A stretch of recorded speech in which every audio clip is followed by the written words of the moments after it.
Look out. All right, we're live now. Hello, everyone. Welcome to the YouTube Mile Builders Thursday night general hangout. Thursdays are the hangouts are for the general discussion on mile railroading that we all can set a topic to discuss for the night. My name's Johnny from Southeast Rails. Thursdays hangouts are the proud sponsor of the YouTube Mile Builders, the e-magazine, YouTube Mile Builders live show. The e-magazine comes out once every 2 months. The live show is once a month. It's the third Saturday, and this month is October 17th. Be 3 days from today. They will be announcing the winners of the Big Bill contest on the show, so you would like to watch that and see who won. We also have the Tuesday night presentations every week. Those are topic specific. We have Dude, Troy, Gino, and Barry. They all have their weekly their shows once a month on Tuesday night, which they have their topics and presenters that they bring in. And so far, those have been some really great shows and very interesting. When smoking or drinking alcohol, please turn your camera off. Also, mute your mic when not speaking to limit background noise and possible echoes. And also, like to ask that when somebody's presenting a particular process or whatever they're doing, if you would please let them have the floor and let them do their presentation. They'll stop every few minutes or so and ask if there's any questions to be made. This way they have their time to make their presentations with the least amount of interruptions. And I want to say thanks for joining in tonight's show.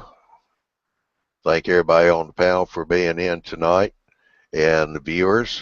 Also, Dave was asking, and I'm going to start asking too of everybody, including the viewers, if you will please leave us comments on our posts of what you would like to see for the shows, what kind of topics, what do you want to see discussed. That goes for Thursday night too. If you want to see something particular, let me know. You can go to YouTubeMileBuilders.com and contact Dude and that way to let him know what you'd like to see in here, or put it in the comments too so we can see it. So tonight, a little later on in the show, we're going to do a NCE install. Jim has got a NCE system he's going to be installing, but he's got a few more things he just found out he's got to get uploaded on his computer and get them set up so that he can make his presentation. So we're going to just start out with the talk first, and then we'll go Jim when he's ready to rock and roll on that. So anybody got anything they want to kind of start out on tonight, or don't everybody speak up at one time? Yeah, I'd like to discuss proper soldering of rails. Okay. I think Ron will be able to answer that. Probably Dave. Yeah, he could answer that too. So, proper soldering of rails. What specifically you have there, Phil? The rail joiners and then the feeder wires to it. I've seen people solder on the outsides of the rails, bottom of the rails, to the rail joiners. What is the best method? I solder to the bottom, but I would not recommend soldering your fingers to your rail joiners. Whether you solder rail joiners or not, that's going to be kind of an argument. Mark, all right, hang on. Mark, mute your mic or I'll have to knock you out. Thank you. Hey, honey, can I ask you a tiny little favor? Okay. Can you rotate Mark, the eggs? you're not muted. I can't. I am tired and I am sweaty. We're going to have to eject you if you can't get it muted. Thank you. Okay. Go ahead, Phil. Or Andy, you were talking. So Andrew. soldering rail joiners is kind of an argument in the community. People argue for or against rail joiners.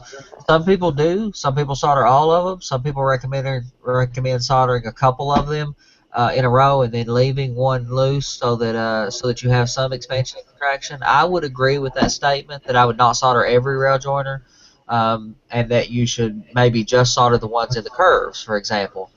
I personally do not solder rail joiners at all. I favor not soldering Hang on. rail joiners at Hang all. on, Andy. Hey, Mark, seriously, you're going to have to keep that mic muted with your TV on. If you can't do it, I'm going to have to ask you to drop out.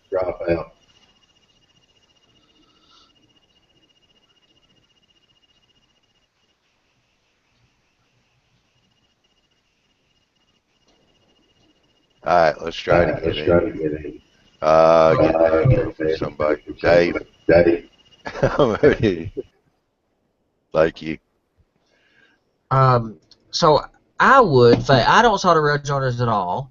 I would recommend running a lot of feeder to every wire. There is a river. It's muted.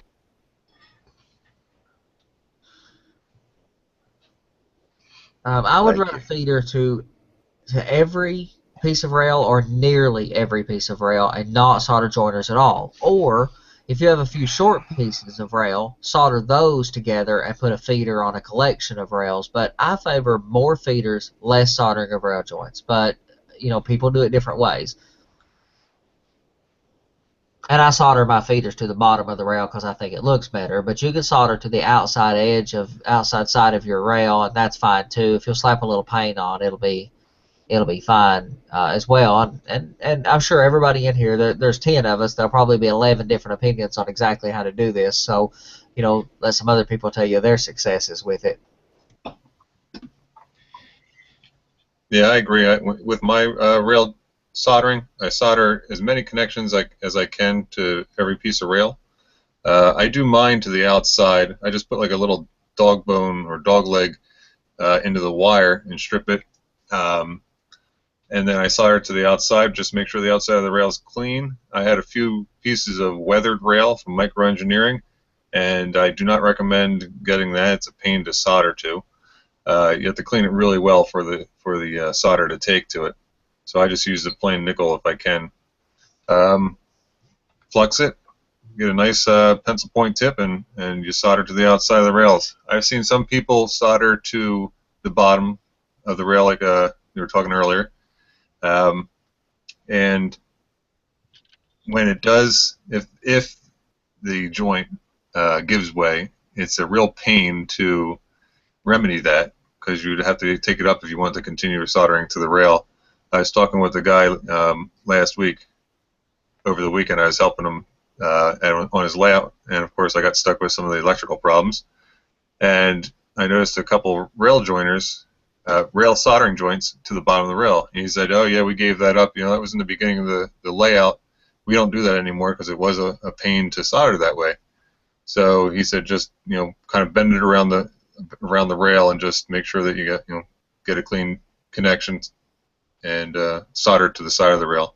Once it's ballast, and if you paint it and weather it, it's going to disappear. You're not even going to notice it. You'd have to point it out to people for them to even see it.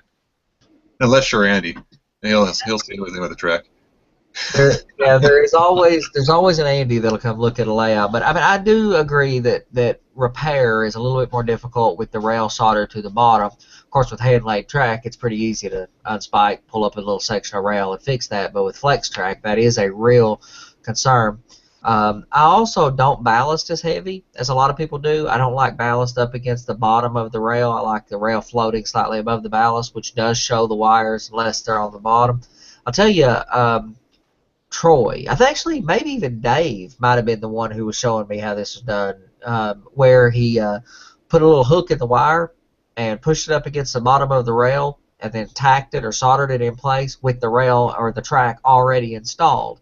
And he still was soldering to the bottom of the rail by just taking and put a little hook, a little angle in the wire, and taking a pick and shoving it against the bottom of the rail and hitting it with the solder kind of from the side and letting the flux pull the solder into that along the bottom of the rail. That was either Dave or Troy How do you do yours, Dave?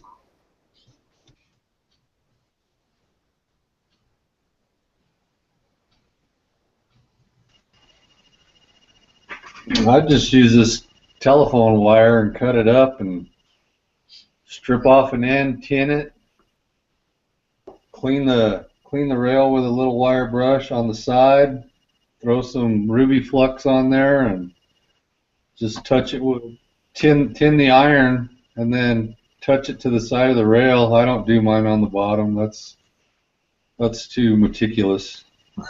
Yep, side of the rail is good for me too. And it It's is for just- most people, and if you paint your track afterwards, I agree, it's not that big a deal. You guys all know that I'm ever so slightly obsessive, so I go a little too far, but And with the this, side is with fine. this phone wire, it's so thin anyways. I mean, you can't hardly see it at all.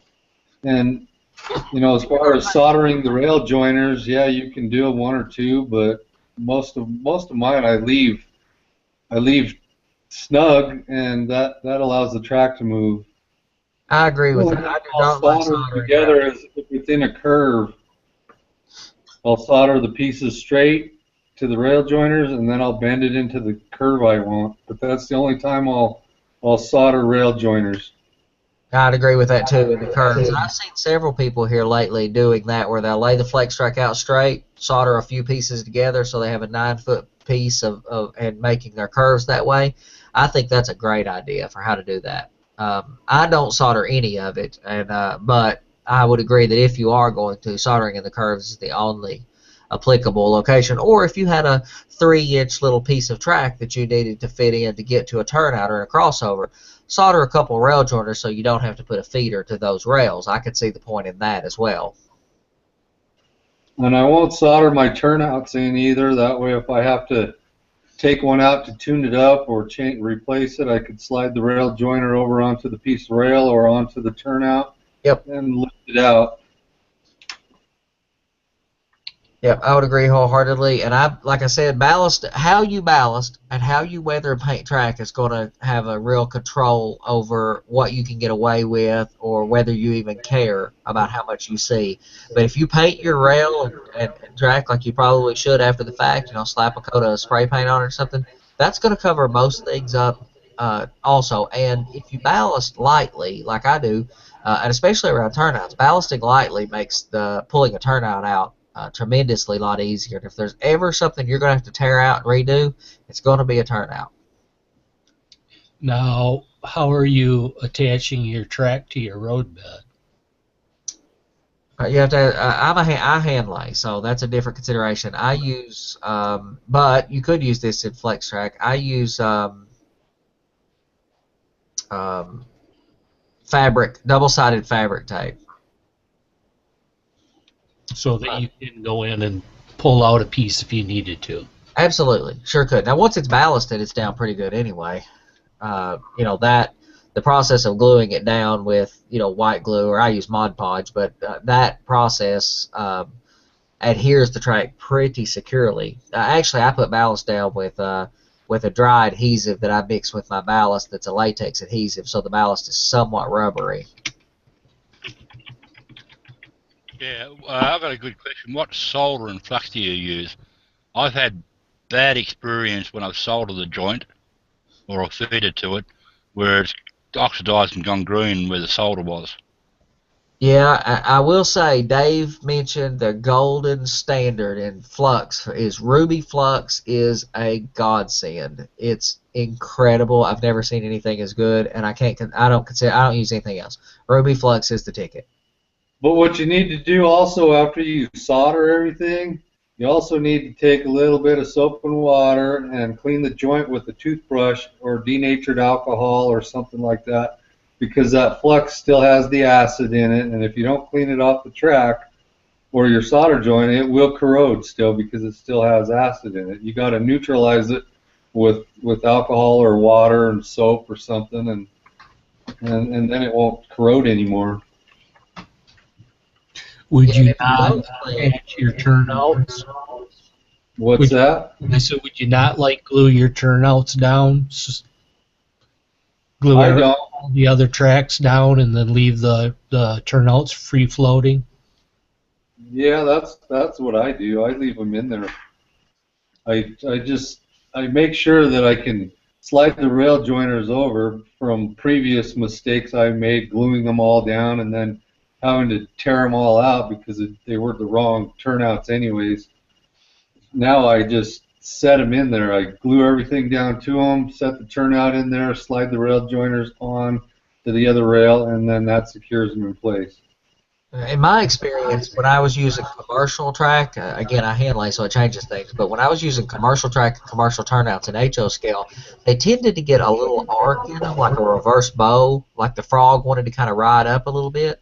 I would use track spikes, micro-engineering track spikes, on the outsides of the rail, especially around the frog, just to pin that down. I wouldn't glue it. That way I could go in with some needle nose pliers, pop a few spikes, get that turnout out. I don't like track nails, like through the ties. I hate the way those look. But some spikes through the ties on the outside of the rail and especially around the frog to kind of hold the center of a turnout down. Because in HO scale, a 6 or an 8 turnout's a fairly long turnout, and they tend to want to pop up a little in the middle. And that kept me from having to glue them. And then, too, when you ballast in your turnout, that's going to secure it, too, as well. But if you actually glue the turnout down with like some vinyl or latex caulking or something, or glue, then not only do you have to deal with the ballast and maybe a couple of spikes, but then now you got to deal with the glue that's actually holding the turnout in. If you eliminate gluing the turnout in, and like Andy said, put in a couple spikes or even a couple track nails, pre-drill your ties if that's how you want to do it. But when you do ballast and you put that scenic cement or whatever in there, that's going to be more than enough to hold it in there.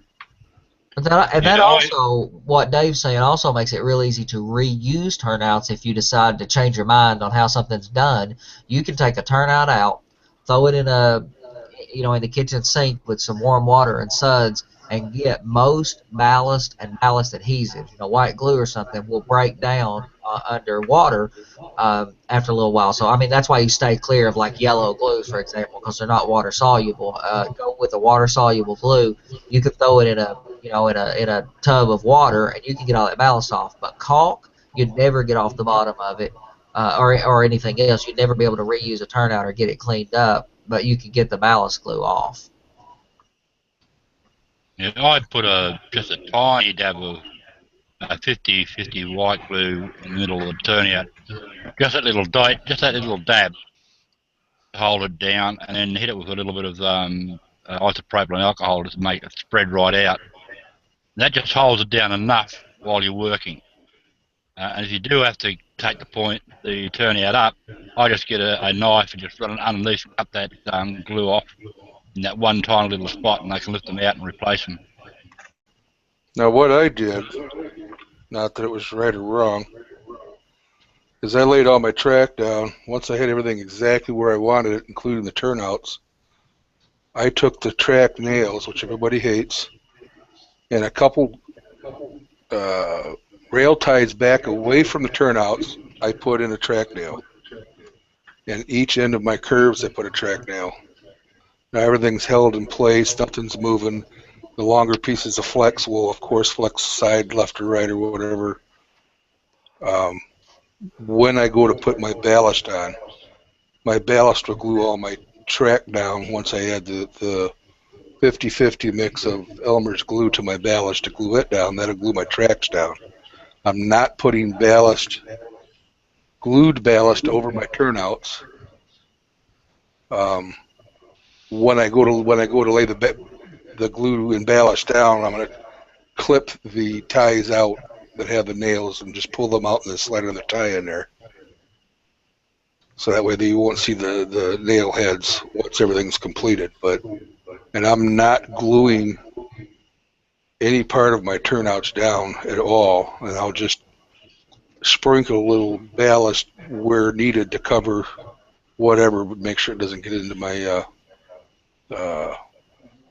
throw bar and points. Right. Throw bar and point sections there.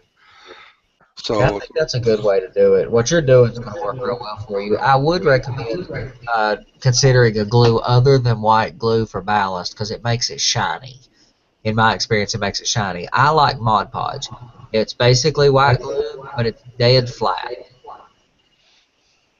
Well, If they you different. They do have different kinds of Mod Podge now. Yeah. You got the matte, they got the gloss. You know. Yeah, Right, you a gotta lot of make sure people you are get the using matte. gloss for waterways, but I use this. It's well, it's sitting right here. It's a matte Mod Podge. I use it as a direct replacement for where everybody else uses white glue. And for most things, for white glue on ground foam or static grass, that's fine. So what? I mean, it's underneath the material anyway. But for ballast, in my experience, for me, it always made my ballast kind of shiny. Now, if you come back weather it or something with powders like I do anyway, that's fine. Anyhow, probably. But Mod Podge is, man, once I found Mod Podge, I haven't looked back. I really like that. Yeah. I've never had my ballast that I've done, at the store and over at John's house. He's laying ballast too. I got him using 50-50 white glue, 50% white glue, 50% water, and I haven't noticed any shiny to the ballast yet. And while I've got the microphone, Andrew, I'm sorry, but I talked to Bill. He doesn't have a camera that he can put in the room. He's kind of got the computer in another room. He can't move it into a train room right now. So sorry about that, but I tried. Yeah, just something I thought the kids would be interested in. Yeah. And Yeah. while I've got the microphone, when you're using, if those do use white glue, the glue they track down, be careful which ones you get. I've had some nasty reactions with white glue oxidizing the rail, and I found it was exterior white glue that caused it. They had something special in it, and it reacts badly with the nickel. Yeah, a lot of people around here are using the Elmer's white glue, and that's pretty much for craft projects, stuff like that. Yeah, basically it's still a PVA glue. Yeah. But it's what's classed as an interior grade, whereas it's not exposed to moisture.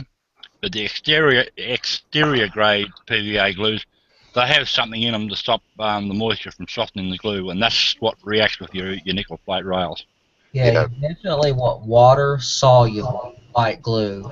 If it's waterproof in any way, then it's much like a yellow glue, and there's a lot of various effects. Like for one thing, it's not easy to clean up if you needed to clean up a turnout and reuse it. And also stay clear of school glues. They're meant to clean up much easier, but they don't have the bonding power of a white glue, just straight white glue. And I know people get different experiences with the shininess or whatever. I've been using, or I'm now experimenting with, and I think I'm definitely going to use this dry powdered glue that you mix with your ballast and then just spray it with water, and it bonds. It's the same active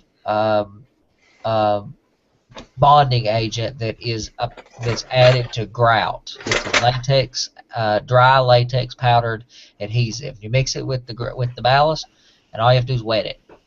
I like that. Yeah, believe it or not, there's one of those Dollar Tree shops here where you buy things for $2 or 50 cents or whatever. They sell a white glue. It's a craft glue for kids. El Cheapo, brand out of China. Believe it or not, I found it to be the best glue there is for it because it's water soluble, no gloss, cheap, and doesn't oxidize the rail. And yet it's one of the cheapest, nastiest glues you can find. Now, I went to Home Depot and bought a gallon of Elmer's white glue. Now, I don't know if it says school glue on it or not, but it's holding my cork to the plywood very well. Yeah, that's not school. It'll definitely say school glue on the jar. And you can't buy school glue by the gallon. If you bought a gallon at a construction store, it's construction white glue. That's good stuff. That's what you want to use. Yeah, it's normally construction glue is normally what they call an exterior grade. Well, this ain't an exterior. It says water soluble or something like that. I'm trying to find the gallon right now. I seem to have misplaced a gallon of white glue. I don't know how the hell I did that.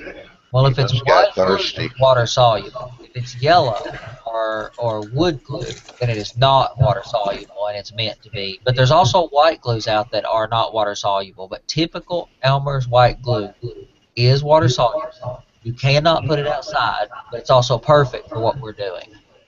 Yeah, most PVA glues, white glues, are water soluble. It's just that there's one particular grade where they add a chemical to it for exterior use. But they're both water soluble. But there's thousands of glues out there. Yeah, Philip, I bought that at Home Depot. It was $11 and some change, I think, or $12 and some change for a whole gallon. And I've already used a quart of it easy, just laying my cork down. I've used the Woodland Seeds foam tack glue to put my road bed down, but I'm also using the foam track bed. I'm not using cork. Dave, we're getting a little bit of echo from you. And it seems to be bonding very well. I've been working on it for 3 days, and I've got just about probably a third of my road bed down, and it's not moving, and I don't have any ripples in my foam or nothing. I'm Cool.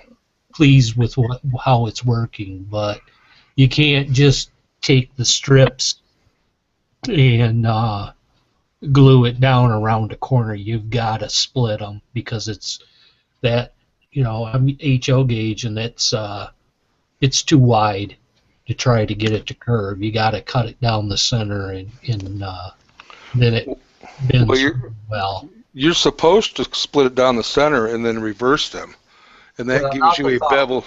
Oh, no, the foam's not beveled like the cork is? Well, it is, but it's not. Okay, like the cork comes like where the bevels overlap each other. The foam is just split down the middle, so you just have to split it so that one can run a little longer than the other.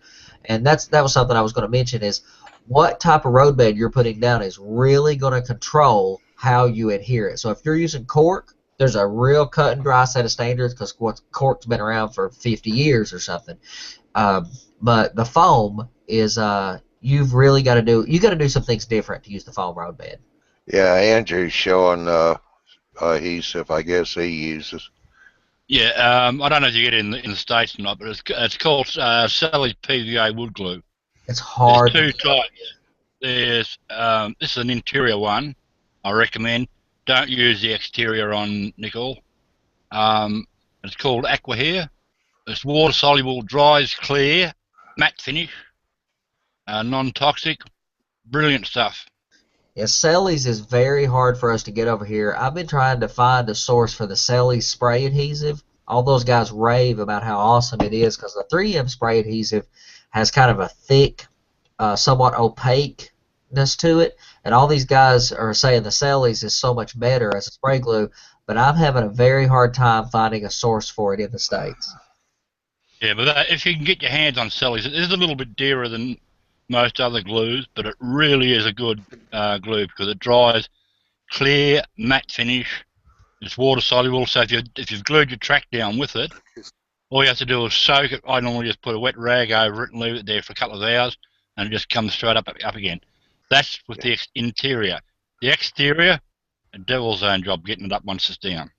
Any of you guys remember what Ron Perret raves about? There's a certain glue that he uses as a white glue replacement that he raves about on basically every video he does. It's a particular brand, and he raves about that particular glue. So it might do you some good, Philip, to go look at one of Ron Perret's videos on scenery supplies and look at that particular glue because he puts a lot of stuff down, ballast, track, a lot of scenery materials, and some of the properties that he was talking about of that particular glue were pretty awesome. Break.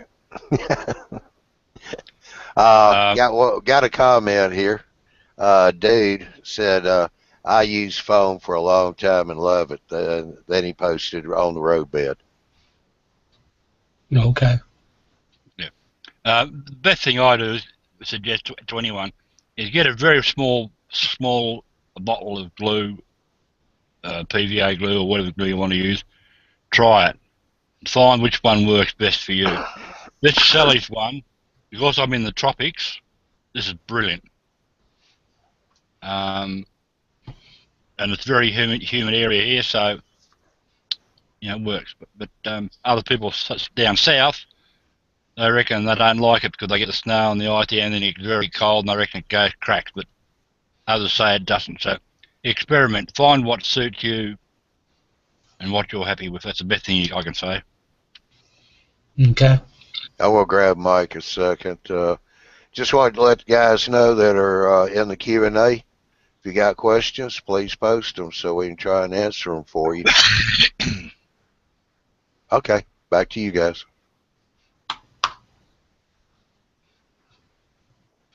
Didn't mean for y'all to stop all at one time.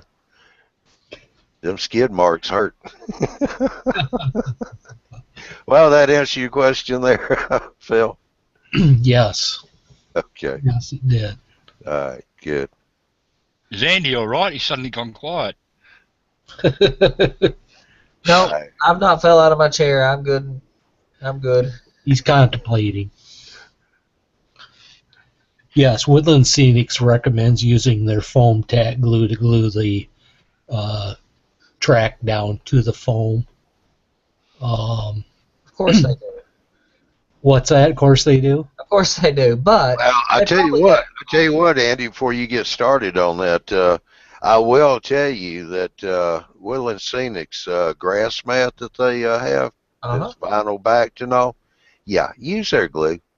Oh yeah, and they actually I've used everything else, and that mat will not stay down hardly at all, because that's what we did on John's layout in a section of it. Sure. And I mean, it's been a bear to get it to stay down because he didn't get the their glue for that specific mat, and so I told him if we do that again, we'll have to go get a ball of their glue.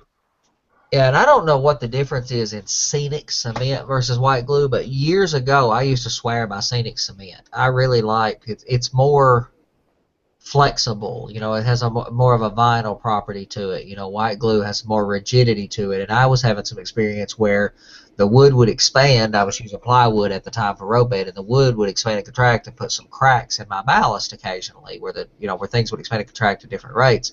But the scenic cement had a slight rubberiness to it. But I get that same experience I get that same flexibility with the Mod Podge and stuff as I did. But white glue seems to be, white glue's pretty hard, man.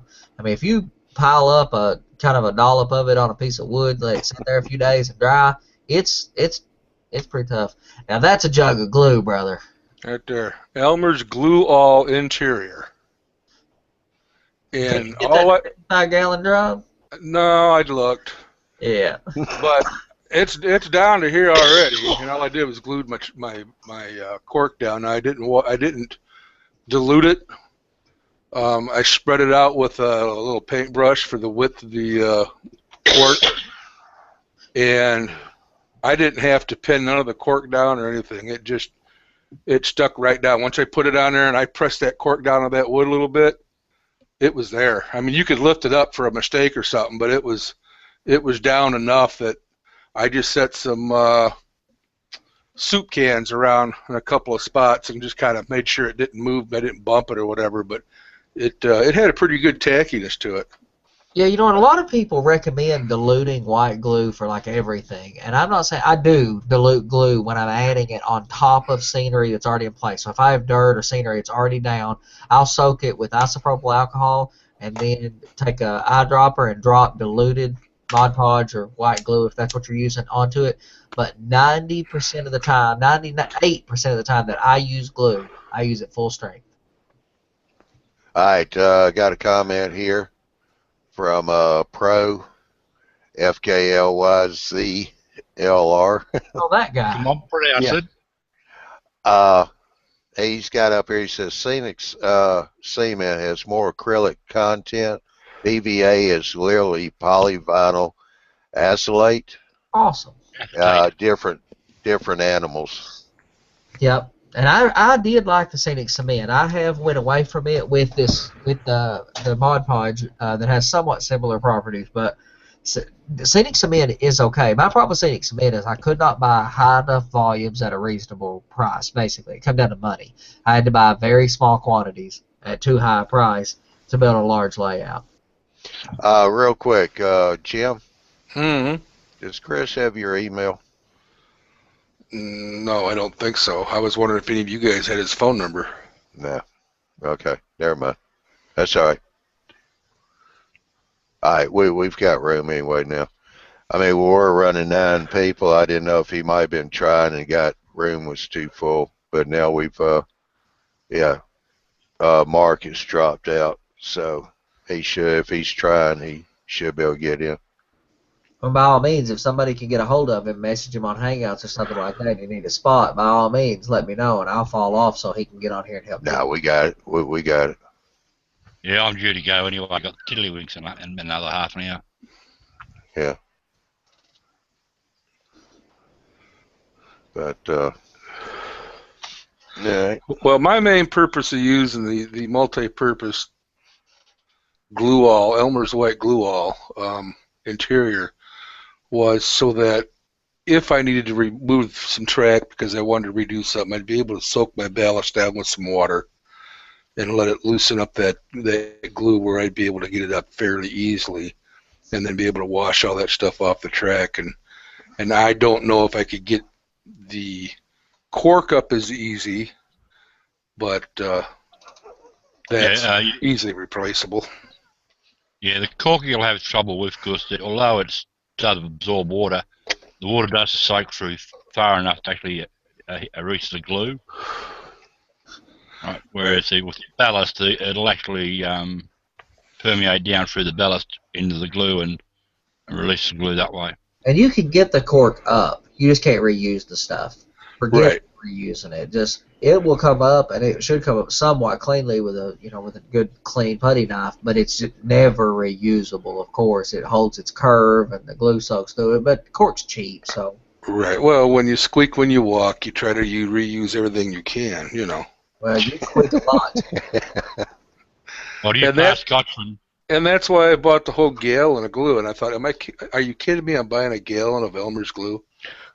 But when I've seen how much I've used so far, I've really saved because $12 for a gallon is way cheaper than buying a whole bunch of the little 8 or 16-ounce bottles. Yeah, for $4 or something a piece. Yeah, no Right. question. Mine in quantity. I buy the Mod Podge in the biggest jug I can get, which is about that size, and whatever, it's about that size, and I'm on my 3rd one of those. Another thing that I like about white glue or Mod Podge for everything, for scenery even, especially with the styrofoam, and even to a degree, the same thing's true with plywood. If I decide that I don't like a section of scenery I've done, soak it down with water, scrub it off with an abrasive pad like you'd wash dishes with, soak it down again, scrub it off. I can get all the way down to bare styrofoam and redo something if I'm not happy. Yeah, that's a good thing about the white glues. They're easier to take off.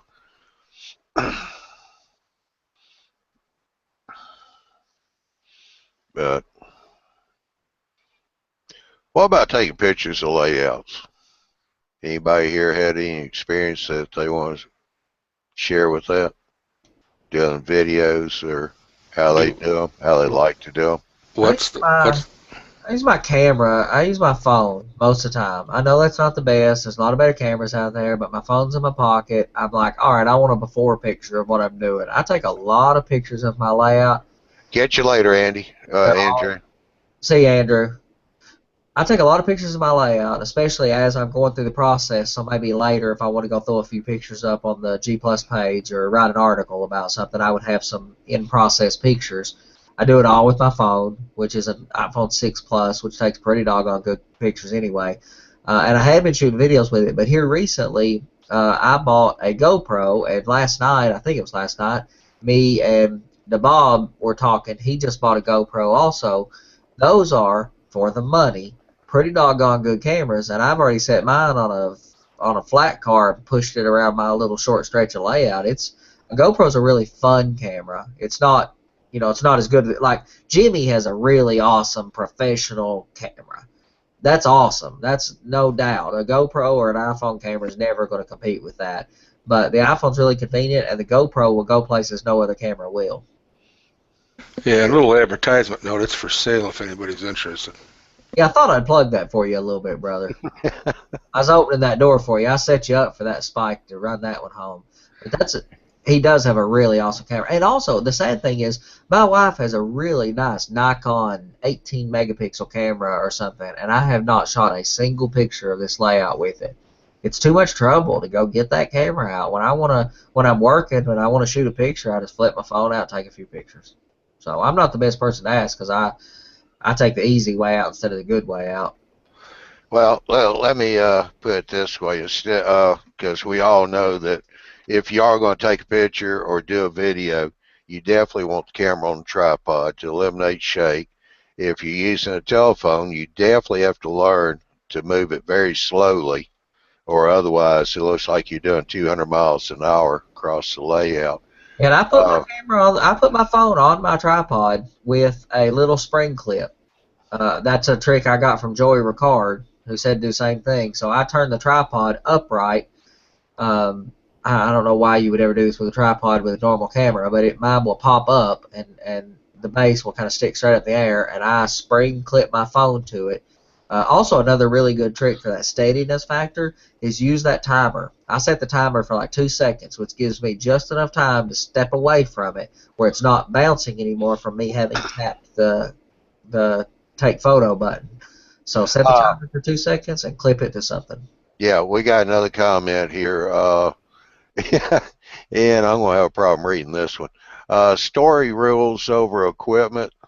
ESPREVYT postings. See, there is a post here for a YouTube channel, so I guess what he wants people to do is go look at that channel and see, because like he said, the story that you're trying to tell, yeah, would overrule what the equipment is, as long as the equipment is doing a good job of taking a picture. I think, Ray, what I was kind of looking for was, how do you like to position the camera? Do you like to shoot when the trains are running through like woods, or put the camera in between buildings? There's one, I'm not sure if it was Joey Ricard or not. He had a boxcar, had both doors open, set the camera up on one side and shot a train going by. I thought that looked pretty neat. Yeah, I think his point might be slightly different about this story. That's going to kind of beckons back, or what it brings to my mind is the V&O concept, where Alan McClellan's concept of good enough. I don't tend to buy into good enough much anymore. You guys know that about me. But one thing is, good enough has changed a lot. What was good enough in 1970 is when he wrote that, is very, very different today, when normal, ready-to-run rolling stock has grab irons and all these detail parts. You know? Andy. Glenn. Hey, Glenn. Can you turn your camera off for a minute while you're eating, please?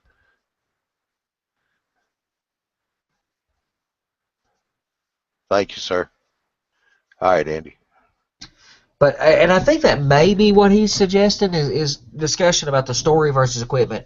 Now, my opinion is the moment that I say, and I am picky, we all know that, but my opinion is the moment that you see something that's Disney World or lack of reality, that it starts taking me away from feeling like I am in the environment. The illusion starts to be broken. You know what I'm saying? It's about keeping the illusion up as much as you can and getting as close to as is possible. So there's some things you can get away with. You can have nice weathered cars that do not have separate grab irons. You can use flex track and weather it correctly. There are things and still keep the illusion. But the moment you have something that I think that's what I get out of his comment is, how much does the story mean over the actual equipment quality and stuff, is my opinion is the moment your equipment doesn't keep up the illusion, your story doesn't matter anymore. But yes, I think the story is very important. Yeah. He had another comment in there too, if nobody has a comment on the storyline about chainsaw layouts, which has become a really popular thing here lately. The chainsaw term kind of popularized by Joe Fugit of Model Railroad Hobbyist fame. I am a bigger fan of reuse. Modular, sectional, modifiable over chainsaw. I don't like the idea of build to destroy for learning purposes. I would rather modularize what I'm building and replace or change or modify modules as opposed to build a layout and tear the whole thing down as a learning experience. So Yeah, because I'd never heard of chainsaw before. well, it's become real popular as a term here lately. They are a lot of people, and like I said, Joe Fugit of Model Router Hobbyist tends to recommend your first few layouts to be considered chainsaw layouts. You build it to learn your techniques with the entire intent to complete it in a short period of time so that you can blow the bad boy up with C4 or something and build your real layout. That's their whole idea. But that's fine. It's hard to argue with Joe Fugit. You know, he's model railroader royalty. But I would favor the reuse ability more than anything else. Buildings on dioramas, and as your building quality gets better, jerk that little building and diorama off and put a better quality building on versus destruction. Yeah, okay, well, we got a couple comments here. Story can be fictional, proto, fiction, or documentary. Got one more coming here. Let me get it popped up. And for story, substitute key information being communicated if the term story causes an issue. So, yeah, key information is good. Yeah, whatever you want to communicate. So I think he is maybe going a little different than what I was suggesting. So he may be trying. You may have to clarify that a little bit, Pro FKLYZLR or Mr. Pro FKYLZ. In that, you know, are you asking us to say how important is reality modeling versus freelancing or proto freelancing? I'm totally for proto freelancing. I'm a prototype modeler, hardcore to the fidelity, model 1950 prototype modeler. However, I'm totally fascinated by proto freelancing layouts. The Allagash from Mike Confalone, totally fictitious railroad, but it's built on prototype concepts. Or Ron Kleiss on here might be a great guy to ask about that. His layout is built on prototype principles, but it's completely proto freelanced. He invented it, but it's not a Disney World. It will look and feel, in my opinion, it will look and feel like a prototype railroad, even though he invented it. Yeah, absolutely. I want to capture the feel of a logging layout, but I never actually set it on a particular branch line or main line or anything like that. I like different scenes from different areas of the country, or mainly the Appalachian area. The gentleman that's posting some of the questions on the YouTube question section, it's actually Professor Kleisler. Oh, from Model Rail Radio. Yes, that's the professor. All right, man. We got more model railroader royalty in here if the professor's in here. AKA the prof, and you're lucky he hasn't whipped out the encyclopedias to log you on the head with. He's only pulling out small pamphlets right now. Okay, because I did repost to go back and check the link there, so sorry about that. I had no idea. Thank you, Ron. Yep, no, he's very knowledgeable. Yes. You better believe it. I've listened to him on Model Rail radios for years. He is legendary in that circle. And thank God both him and Lionel Strang both survived the feud. So there was never any feud. I think that was more of a entertainment. Yeah. Oh, yeah. A little entertainment, a little ribbing. Oh, no doubt it was, but it was funny for a long time. Let me grab the mic here real quick.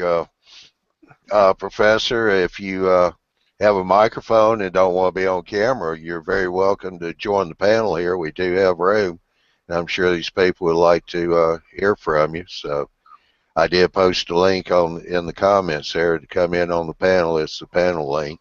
You can use that. And while I've got the mic, taken away from Andy for a second, I'm going to do the midpoint announcement here real quick. Thursday Hangouts are the proud sponsor of the YouTube Mall Builders, the eMag, and the YouTube Mall Builders live show. The website is youtubemallbuilders.com. And we got a live show coming up on the 17th, which is 3 days from today. And they are in the midst of choosing the winners of the Big Bill contest, so they can be announced on the live show this coming Saturday. So you want to be tuned in for that to see who won the contest. I was told that they got some pretty nice prizes they're going to be giving away. So, yeah. And that concludes. The professor says sorry at work and no mic available. And he also said there was no feud. And that was the end of my midpoint announcement. Oh, of course there was no feud. It was entirely comical. It just got to be good. It was just good fodder for all of us who listened to Monorail Radio. It was good fodder for months and months. Yeah, good show. Yeah, that's one of the greats. That is, in the podcast, I love this because this is interactive and real time. So is Monorail Radio, for that matter. But in the podcast arena, it is top dog. And I mean, I like Lionel Strings too, but Monorail Radio is my go-to listener.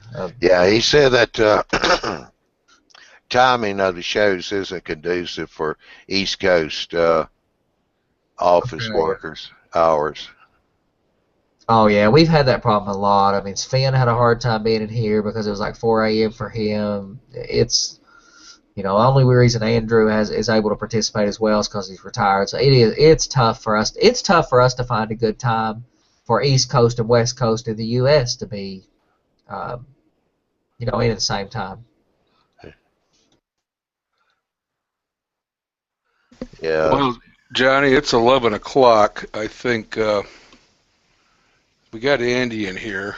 I think we can kind of just get started if you want on this, and Andy can help me do the JMRI part, and I'll just have to wing it through the beginning part. How's that sound? Yeah, sounds good. All right, so like the post said, Jim has bought an NCE system that he's installing on his layout, and he asked about it, and I thought it was a very good idea too that he come on tonight's show and actually do on-camera installations so everybody can see. Plus, Jim has found out a few other little quirks there, but I'll let him tell you all about it. So, Jim, the floor is all yours. And Ron's an NCE guy who has used JMRI, at least for Dakota Pro, like he was saying, so he will have some more NCE-specific knowledge, where my knowledge is more JMRI generalized. So maybe the two of us together, and a little bit of luck, can wing this. Yeah. All right.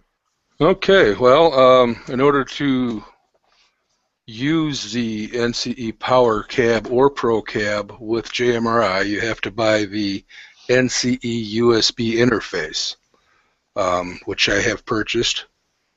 The version I have is supposed to be the latest version. It says version 7. The Power Cab I have, when you first start it up, it says it's a Pro Cab version 1.3, and it's on a cab address of 02, and then after a couple seconds it flashes over and says it's a Power Cab version 1.65. And I also believe this is the latest version of the Power Cab that you can use. First thing I guess you have to do is when you buy your Power Cab, it comes with a flat cable, which is what connects your handheld device to the little power panel, and that's what your power pack also plugs into. And that flat cable plugs into the left side of that power panel. The right side of the power panel, you will also get a coil cord with your Power Cab, and that's a 4-wire. That is what you use to plug in the USB interface to. So you're going to plug your coil cord into your right side of that power panel and plug that into your USB interface. Then on the other end of that, you are going to plug a USB male A to USB male B cable. that's commonly used for printers, so you might even have one already in your home that you can use. The male B is more of a square connector that plugs into that little panel. And then, of course, the other USB-A is what you're going to plug into your computer. Once you've done all that, it says in the directions, and this is why we were waiting for Chris to show up, there is some jumper cables on there, or jumper connections on the little USB interface board. There's 4 of them. The side going to the computer is configuration jumper number 1. You need to have number 1 and number 2 jumpered. Number 1 is for your baud rate. With the jumper off, it's at 96 baud. With the jumper on, it's a 19.2 baud. I don't see why I can't use a 19.2 baud, so that's the way I'm going to try it. Jumper number 2 is for power cab versions 1.28C. I'm sorry, later than 1.28C. If you have the older power cab version 1.28C, then the jumper 2 will be off. Jim, what? You're presenting a screen to NCE. Yes. I didn't know if you're trying to show the cables while you're. No, I didn't. I didn't have the other camera hooked up, so I just. Oh, okay. Right. So for my instance with what I have jumper 1 connected for 19.2 baud, jumper 2 connected for the later power cab versions, which mine showed up as a power cab version 1.3. Jumper 3 is off and jumper 4 is off. It says the USB board forces the cab bus address to 3. When used with the power cab, jumpers 3 and 4 off. So I left those off. Every time you change a jumper, you have to take power away from the power cab and the circuit board, and then do your jumpers, and then repower it. Yeah, in order for that to change. Yeah, Ron is showing the board there for you, Jim, and the jumpers. I'm sorry, I couldn't see it. I got him presented for you. So. Okay. So I have all those connected. Before you do any installation, make sure you got Java, the latest version of Java installed. Then you can go to JMRI and download their latest version. Make sure you get the one for Windows, if that's what you're using. I did not install it yet because I was going to do that here online. So the next thing I'm doing here is you have to go in and get the USB software. All right, Jim? Yes? Real fast, can you see Ron's screen? No, I can't, so... Oh, okay. Well, Ron is showing what you just talked about, the cables. He's showing the USB-A connected to a computer. Okay, now I'm seeing it. Just showed the USB connected into the interface board. Okay, yeah, I'm seeing it now. I was on the wrong screen. That's why I couldn't switch over. Yeah. Yeah. Yeah. And now, Ron, what do you have jumpers 1 and 2 jumpered and 3 and 4 non-jumpered? It looks like I have 1 and 2. Let's see. It's underneath, so I'll show you here. You guys can probably see that I can.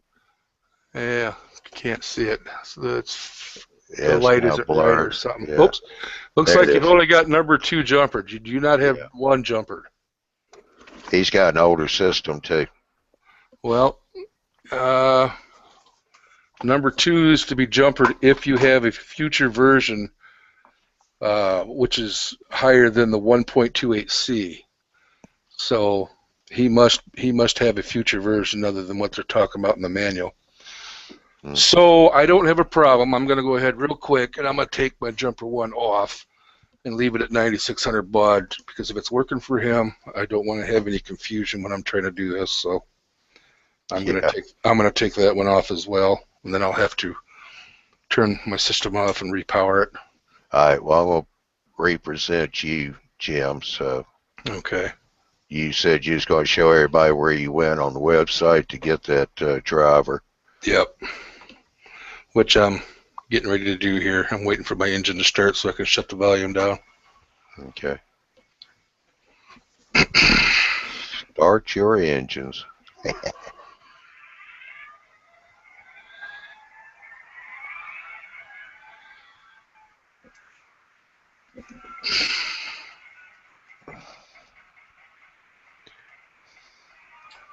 Okay, I got the volume down. Okay, so I'm going to reiterate what we did on the jumpers. We're leaving all the jumpers off but number 2. So the second set of pins from the side going to the computer is the number 2. Leave the jumper on that one only. Okay, so you've downloaded Java and installed Java in your system. The next thing you need to do before you plug it into your computer is to go to the NCE website, which is ncedcc.com/USB drivers. And if you can, I don't know, does it show my cursor right now? There's right there. It says for manuals, go to information station. I did that. That took me to this page. Welcome to NCE information station. Scroll down here to cab bus, USB interface, and USB information. Click on that. And then over here, you've got your Linux, Mac, etc. And this is a Windows 10 driver for USB interface. Works with Windows 10 only. And they tell you here, Windows 10 driver for USB. This is for Windows 10 only. It's in a zip file, 4 megs. And there we go.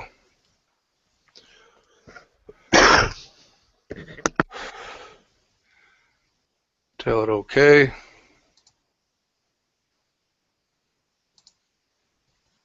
Oops, I clicked too soon there.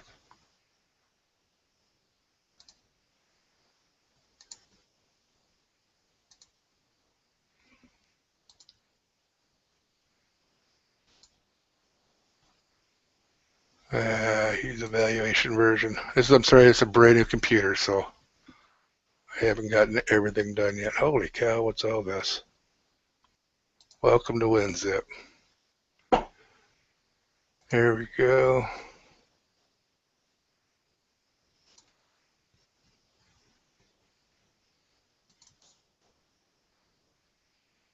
I double clicked it. I should have opened it.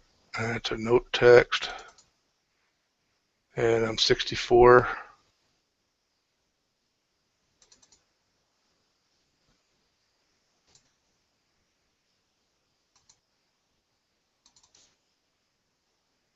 Click run.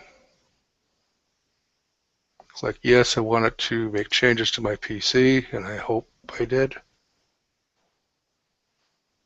Next. Cannot complete the device driver installation. Couldn't find anything to work with my machine. Oh, really?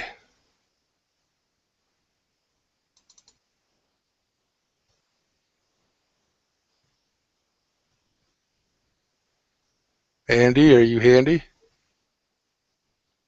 Where'd Andy go? Yeah, I'm here with you. Present your screen. Let's see what's going on. Aren't I being presented?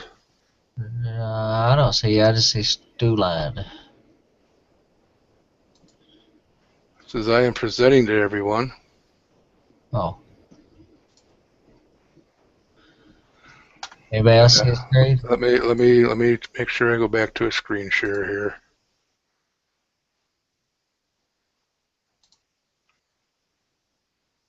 How's that?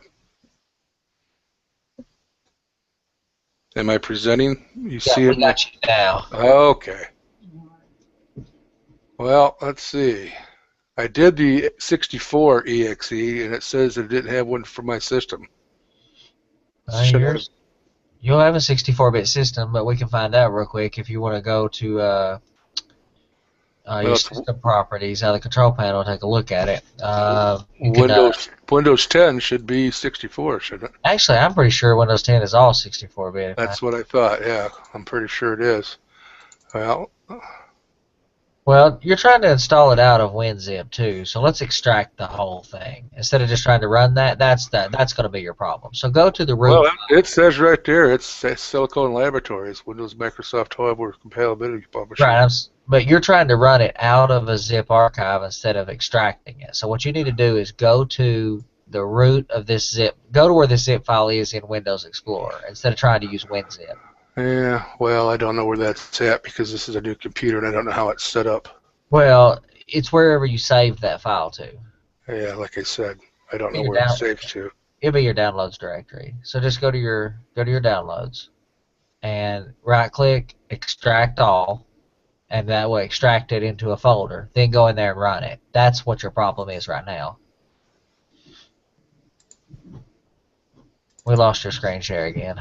Oh, okay.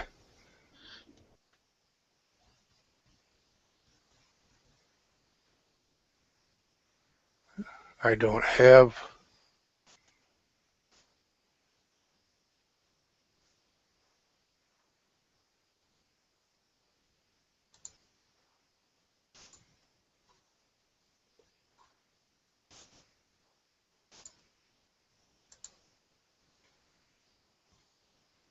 All right, there's my downloads directory.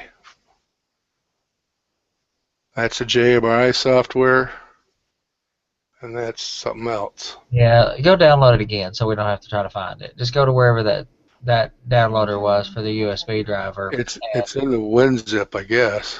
Well, WinZip's a program, so it has to be stored somewhere on the computer. Oh, I see. So it's probably in your temporary internet files. What to do is just go back to the web page. Lost your screen share again too, but just go to your back to that web page where you download that USB driver, and instead of opening it from the internet, just save it to downloads directory, and then let's work with it after you've downloaded it. Okay, Windows 10 driver for USB interface. WinZip file connecting.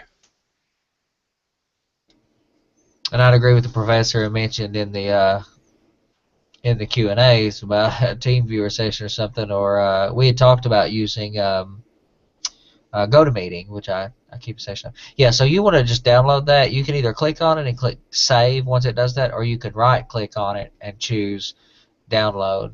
Well, there you go. Yeah, now that will should put it in your downloads directory. Yeah, it's there twice now. Wherever Firefox puts it. Oh, okay. Well, then click on the little download button in Firefox, the little download arrow in the upper right-hand corner. Right, I did that. And click Open File Location or whatever is like that, because your screen's not updating for me. Keeps opening up WinZip. Well, you don't open it though. Just open the file, the location where the file is. If I could see what you were seeing, I'd tell you. Yeah. Click the little download arrow that exposes your list of downloads.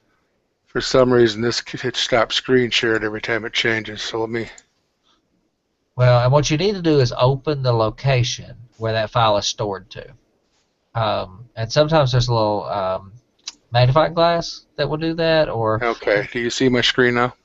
I do. Okay, there's my down arrow. It doesn't show that menu though. How about, does it have a show all downloads button? Yeah, right there. Click that. Let's see if that shows up on the screen. Does that show the pop-up window? No, it doesn't. Just shows it's in downloads right where the JMRI was at. Well, right-click the file that's in question, and does it have an option for open file location? Yeah, open containing folder. That's the ticket. Okay. Now if I can figure out why I can't see your screen, it's not updating. I see a cursor bobbing around.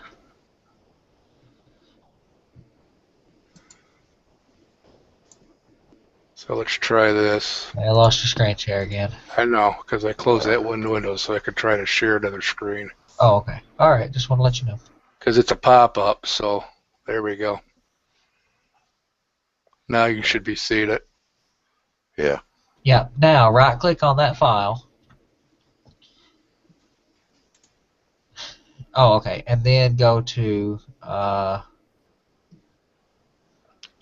Open with. well, it doesn't have an extract, so click on WinZip right there, or just the menu for WinZip. Yeah, there you go. Extract to folder. See, Windows GM downloads, blah, blah, blah. Yep. And then give it a second to run that status bar across, and then we'll open. Now you can open that folder. It's the top one. Double click. Yeah. Again. And again. The folder at the top. Yep. And now run that x64 installer from there. And we can't see it, so you have to tell us what you got. Okay, welcome to All right. UART Bridge Driver Installer. Next. User agreement, acceptance agreement. Next.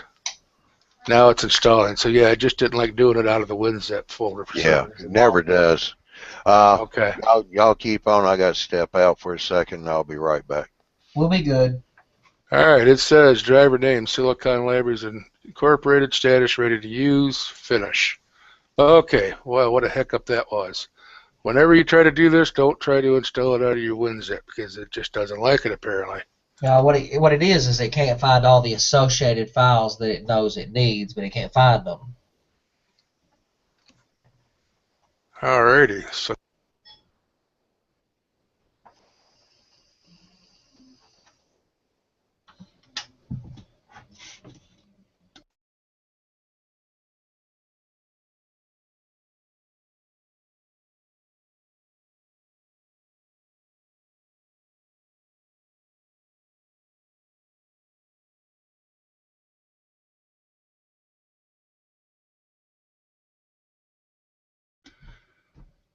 Did we lose everybody, or? I'm still here. Jim's gone, though. Still here.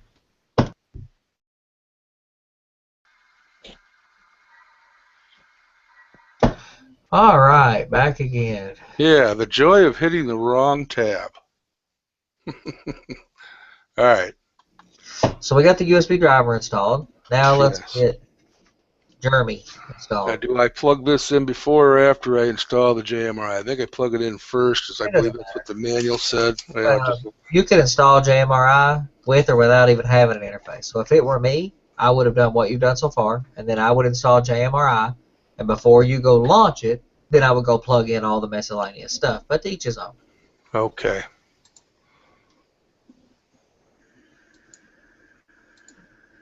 Let me find the JMRI.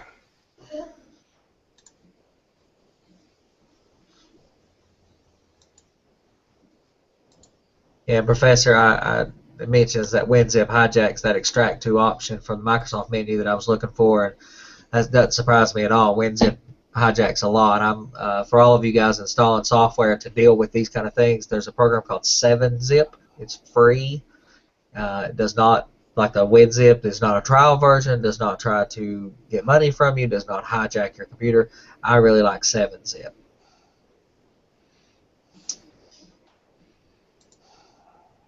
So you ought to screen share. Let us watch your JMRI installation. That's what I was doing. Yeah, for. The confusing thing is making sure you're on the right page. Well, I learned to live with a certain level of confusion, and once you get comfortable with that, it's okay.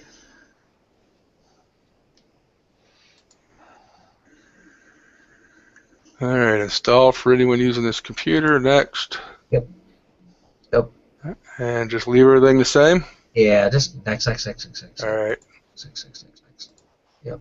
Defaults will be fine for this, unless there's some reason why you want to install it. If you have multiple hard drives and you know, there's reasons why. Odds are, if you are one of the people that have a reason to change one of the defaults, you will already know why you would want to do that.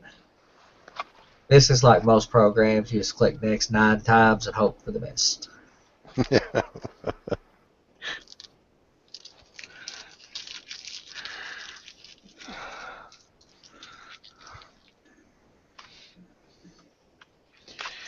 Now you see why I have several computer friends. We can be handy. Somewhat annoying, but we're handy. Unfortunately, my main one has got a day job now, so I can't be calling him late at night anymore. Doggone it, what was he thinking? That's not being handy. Yeah, yeah. Well, I can't afford to pay his bills, so I told him to get the day job. Well, that was very good advice. Yeah, yeah. We all gotta have one. I don't know why, just to survive. You know what JOB stands for, right? What? Just over broke. Yep.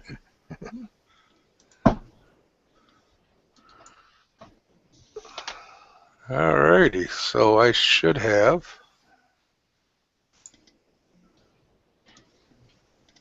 JMRI.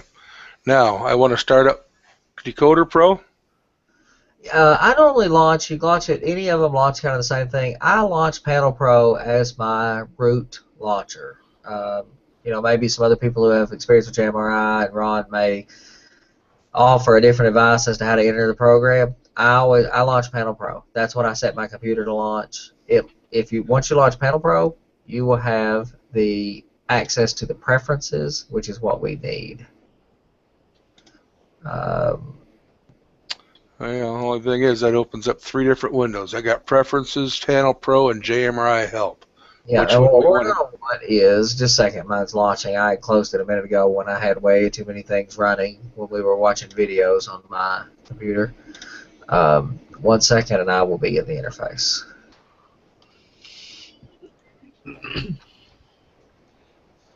Mine takes slightly longer than most people's launch because when mine launches, it launches a fast clock, it checks for updates, it launches a throttle, it starts all the servers and services up all automatically. I'll just admit your Mac Pro is slower than my Intel i7. Okay, you got an that machine is a beast. Okay, that is a muscle car of a computer. So, all right. So the Panel Pro main. Actually, I could do a screen share, couldn't I? Well, I'm on a screen share, just don't know which one to start. Preferences, Panel Pro, or JMRI Help. Well, Preferences. Start with Preferences. What you want is when you get the Panel Pro. Can you guys see my screen? Yeah, I got screen share. Okay, so on my screen, highlight. If you'll look at mine, see the Panel Pro main interface right here with the buttons on it. Yours might look slightly different than mine, but you'll see this interface right here. Yeah. Okay, if you highlight that, because if you highlight this, notice your menu options change because they're relative to Y throttle. If you put Panel Pro, it will highlight, give you the choices that you need to open preferences. Now, again, I'm on a Mac, so mine will look slightly different, but this is the window that we want open. Okay, I'm on Preferences. All right. It didn't do all that for the PC computer. Well, no, it's gonna look. It just opened up 3 windows and Preferences one of them.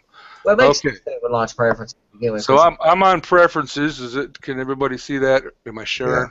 Yeah, I'm sharing. I got you screen shared. All right. So now what's the next thing to do from this point?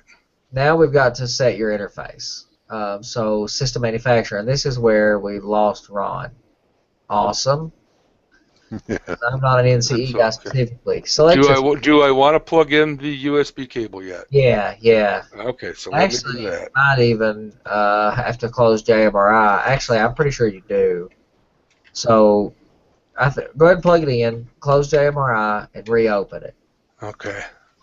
That's why I asked if I needed to do that first. Yeah, what we wanted to do is plug it in after JMRI was installed, and I just forgot about doing that after we talked about it. As did you two. Okay, so I'm going to close this back out. Say no, it doesn't matter. We haven't saved anything out right now.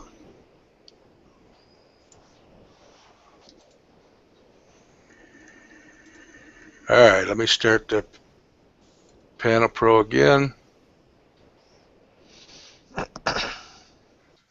Alrighty, and I am back to Preferences that quick, so you need to get a PC, Andy. Wait till you get your set up the way mine is, where it's launching Y throttle and the web server and all that stuff automatically. I got just messing with you. All right. All right, system manufacturer, right there in the center. So NCE. Again, this is where it'd be handy if we had like an NCE guy, but JMRI, no, we want NCE, not Yeah. JMRI. I use that one too, but that is a different use. Right. Okay. System System connection. It's going to be a USB, NCE USB, I think. Yep. And then serial port. COM3.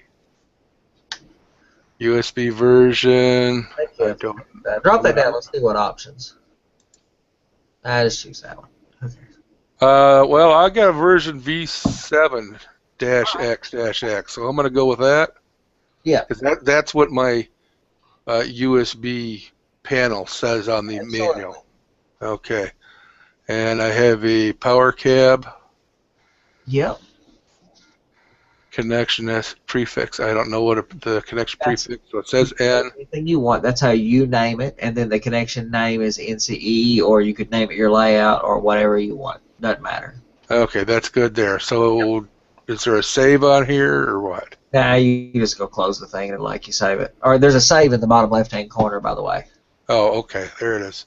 Now, have you hooked the NCE to your layout? Yes, I've got it on there. I've got it with an engine ready. So do I need to do anything else with these preferences? Well, I mean, you should go through them and set several things, but you do not have to, and you do need to do the restart. You do not have to for our purposes today. It says I must restart Panel Pro. Your new settings will not take effect until you restart this application. So let me restart it. Now we got to figure out this programming mode thing in NCE, which is quite a bit different from my Sprague. So we've got to get it to read in your decoder value into Decoder Pro. Ron's back. All right, Ron might be the guy for this because he'll be more experienced with dealing with the fact that there's not a dedicated programmer track interface, whereas with Sprague, I'm used to having that. So, Ron, we've got it installed, and the connection preferences set for NCE. I think we're right. I did have my fingers crossed, and that normally works for me. So, in theory, we should be able to now read in the value of his locomotive to get the decoder address and be able to assign a decoder address to it, and maybe like run a train pretty soon. All right, so I'm on Panel Pro, and it doesn't. Is there something there I want to start with, or do I want to go to Decoder Pro? Yeah, you leave that launched, you can minimize it or whatever, but you'll need to launch Decoder Pro now. And then if Ron can help us get it, the programmer interface, program track style interface, so that we can read the values from that decoder. You're going to have to make me sweep the dust off my brain cells. Hold on. We'll put you to work around here. Alrighty, it says COM port 3 is in use while opening connection. Error during loading. So do I need to use a different port? Alright, see this is where we need Chris, huh? Well, there wasn't another one available to us. COM port 3 was the only one discovered by JMRI. Well, now that you've done the restart, and I'll go back and look in that page to see if it gives you any more COM ports. Indeed.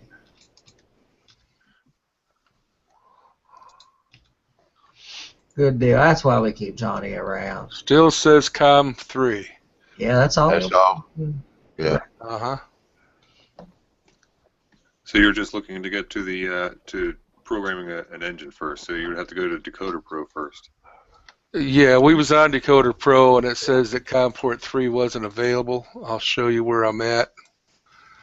Now I'm in preferences here. It said COM 3 wasn't available, but it doesn't give me another option other than COM 3. Okay. So I used to have mine on COM 4. That's why I ended up cutting out, and I was switching around to COM 3, and it recognized her. For some reason, my COM 4 wasn't recognized.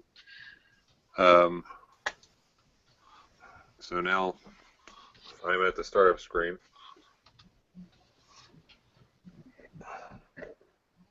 And you just want to go into the service mode. This is where you can start adding your engines in.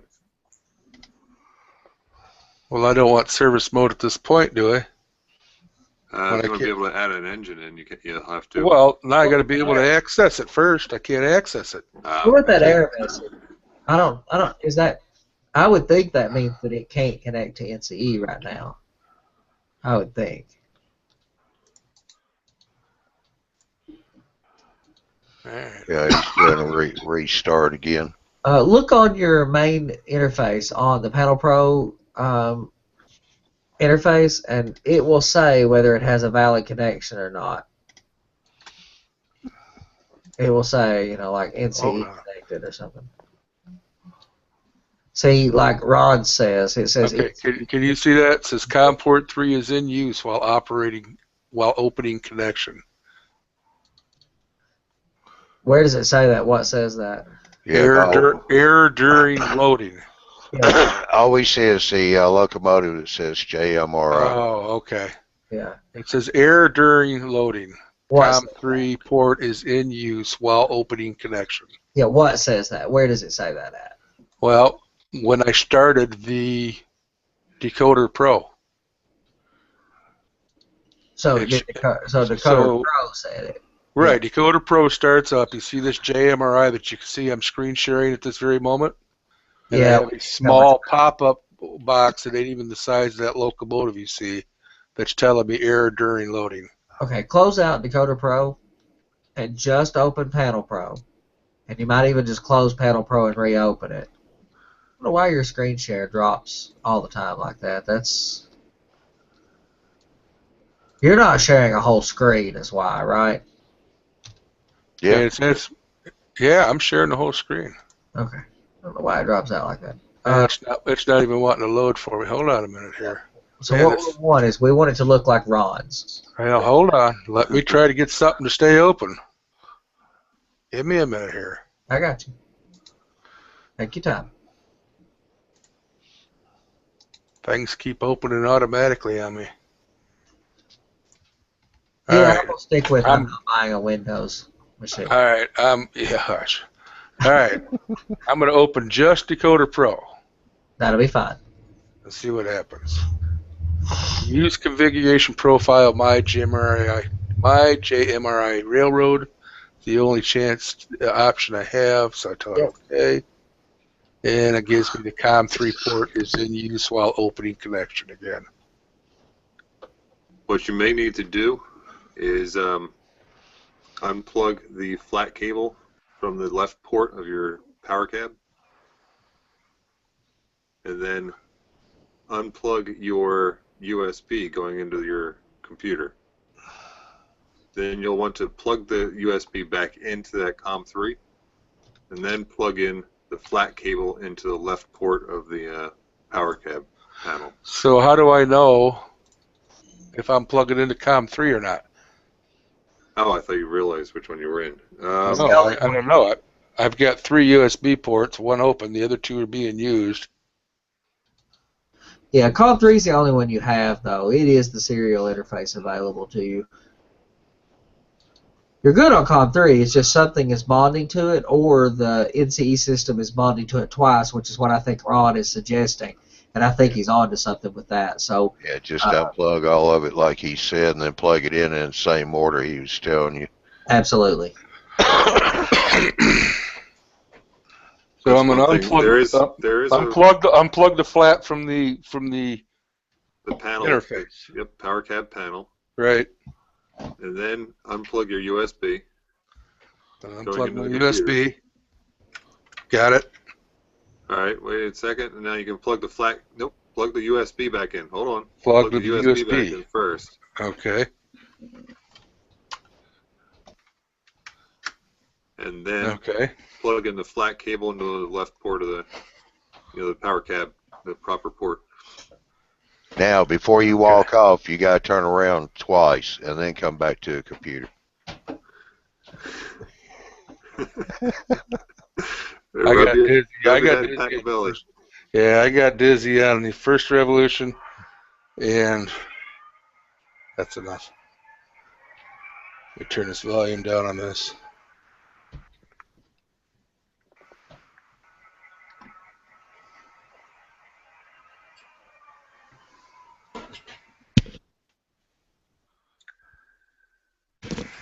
Okay. So try Decoder Pro again. Yep. This is the kind of stuff that happened with me, so you're not alone. That's what it was happening when I was trying to connect it to my layout. And it wasn't connected. I was reading some blog or some post or something telling me that there should be a specific way it should be plugged in. Sometimes All right, that's what I get now. I didn't get the error. So by unplugging that, both cables, plugging the USB in first, then plugging the flat cable back into the panel on the left side, and I did not get the COM3 error this time. So and you only turned once, so we're gonna have to change the manual on that. Okay. All right. All right. Good job, Ron. All right. Now, what's the next thing to do? We want to access that engine that I have on the tracks right now because I'm going to program on the main because I don't have a programming track at this point. Do you have any other engines on the layout? None whatsoever. Okay. So then your whole layout will be a programming track then. Right. You're going to, you know what, let me try and bring up, I can't see this on my phone. So let me try and bring up the page that you're on here. I'm surprised dude is not screaming in the Q&A, don't do it, don't do it, don't do it.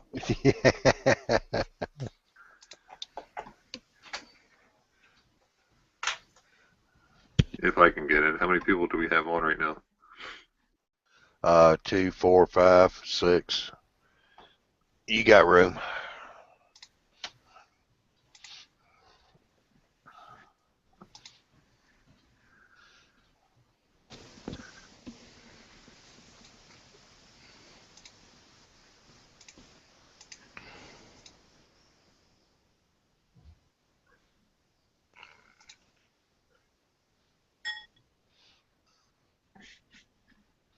I want to remind everybody this is live, so all dummy errors are seen. This is not edited to drop those out.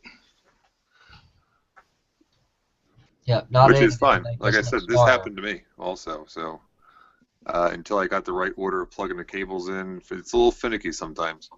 It's hard to see what your options are here. Oh, okay. I see on the left side. You got new local? Yep. Click that. Okay, now it's asking me what I got. What did I buy? Intermountains. All right. What decoder is in an Intermountain? I'm not sure. Oh, that is a Lock Pro. So that's what you're going to go to. It's not the type of loco you have. It's the decoder in the loco. Oh, okay. So like I have a Blackstone, which is actually made by Soundtrack, so it's a Soundtrack's Tsunami decoder in there. That's what I have on the track right now. Okay, who makes Lock? Because it doesn't have LOC on here. Let's see. I think it's spelled LOK sound. LOK. Well, it doesn't have LOK. It's got the only thing for L is lens. And it's all alphabetical order, so there is no other L's. Why is your screen not updating? Well, okay, because you got to individually screen share. For ECU. There we go. ECU, Lock. ABC. It's ECU lock sound. Here we go. Electronic Solutions. yeah, click on the little key beside there. There we go. Aha! I don't know which lock pilot I have. Does it have sound? Yeah. So it'll be one of the loc sound ones.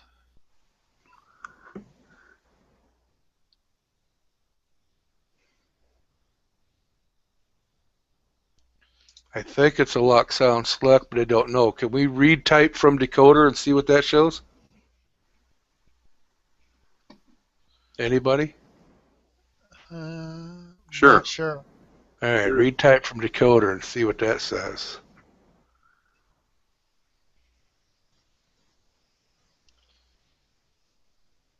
Well, I clicked on it and nothing's happening. Well, if anything, the engine Takes a might, minute. it might move just a couple, might, shudder a little bit. Oh, okay, that was behind me, so I didn't notice if it did or not because it was behind me. It picked lock select, it looks like. There you go. So that's what I want to use, huh? Yep, CV7 equals 255. I don't know what all that means. That's further down the road. Don't worry about that. Oh, okay. So what do I do? You just double click on this lock sound select. What type of engine is it? It's a SD40-2. Oh, I see. There's some engine. You can drop down EMD. Specifics.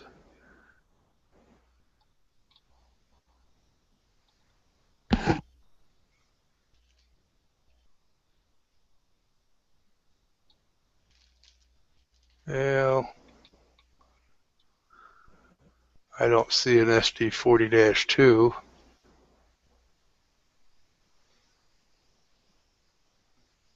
There's an MP40.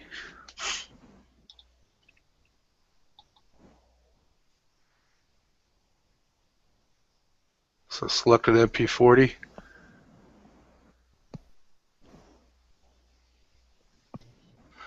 Well, they had highlighted the lock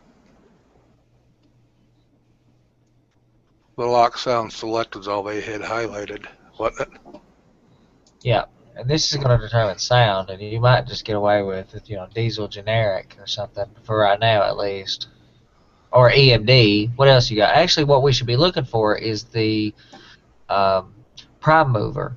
So what is an SD40-2's prime mover? You might want to Google that real quick and see, is an SD40-2 an EMD 567 prime mover or a 645E prime mover? What engine does it have? Can somebody with an open computer do that so I don't have to on it. screen them on? All right, thanks.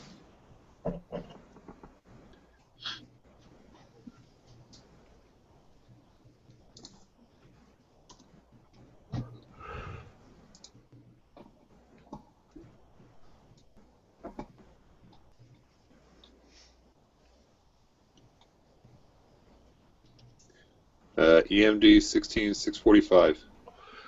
16645 non-turbo or the E3? E3. Oh, wait a minute. I'm sorry. I got double vision here, so I have a hard time seeing. There's an EMD 16-645F or the non-turbo. That's the choices for an EMD 16645. There's a 12-645 E3, but the 16. Are you that concerning? Would it matter to you? Well, yeah, I want to prototypical. I mean, that's why I paid the big bucks for that sound. So. And you can go change this later, but you're really going to have to do some research on that locomotive to find out if that was the turbo or not. Okay, so I'll select the non-turbo. Yeah, we can go back and change this. We're not. Okay. All right. So then we got long address, which I already programmed as 748 or 758. And analog DC operation, I want no. Yes, I agree. No. And then from there, what do I do? Save?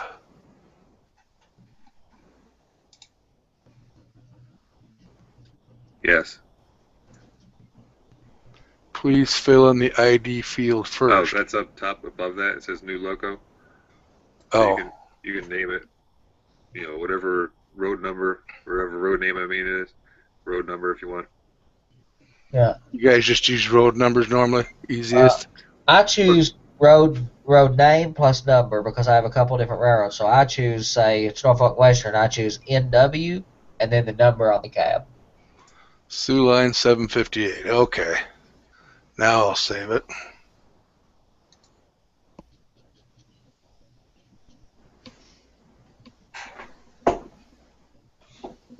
Go down to the bottom. It says Open Comprehensive Programmer.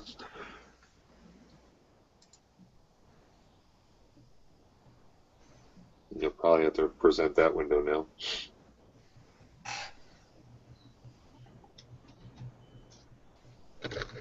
All right, is it showing or do I got to present it? You have to present it. We don't see it. Okay.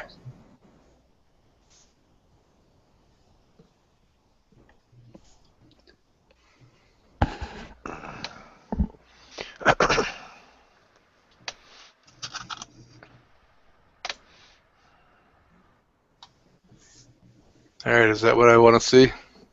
Yep, that's it. Okay, I had two choices. I wasn't sure which one to take. All right, so there's my all entries. Yep, click on that line. Okay. And then you can go down to, you can make it the programming track. Is it hooked up to a programming track? Well, it's programming on the main. Yeah, go ahead. That's fine. Now. Okay. Go ahead and hit program.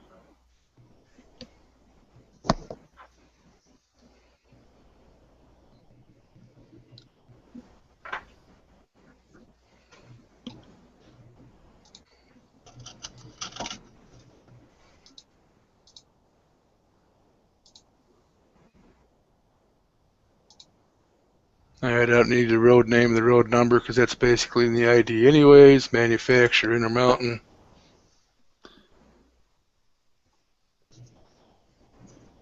Now, technically, you might be able to, since you're doing it on the main, if you pick up your hammerhead throttle power cab, you should be able to dial it up and down and see if the engine moves.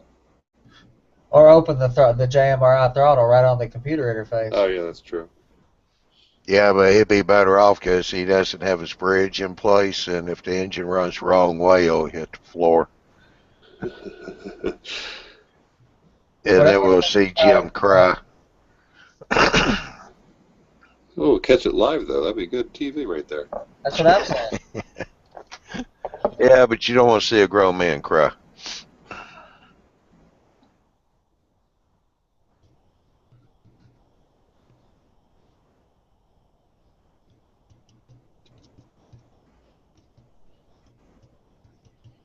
Yeah, there's another thing that Chris was talking about down the bottom left on his screen. You can see where it says Service Mode Programmer. NCE is online, that's in green. And then Operations Mode Programmer, NCE is online, that's in green. So he knows he's all hooked up right and everything's working right. Yeah, that's much more reliable than my crossing fingers. Yeah.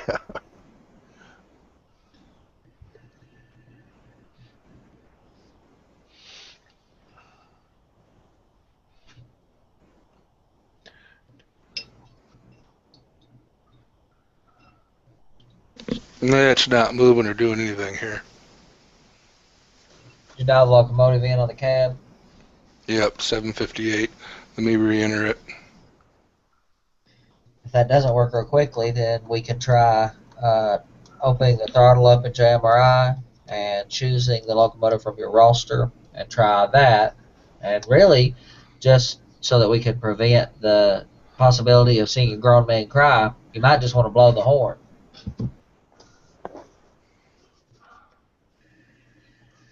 Yep, I'm not getting any sounds or anything out of it. And it was a minute ago working on my throttle.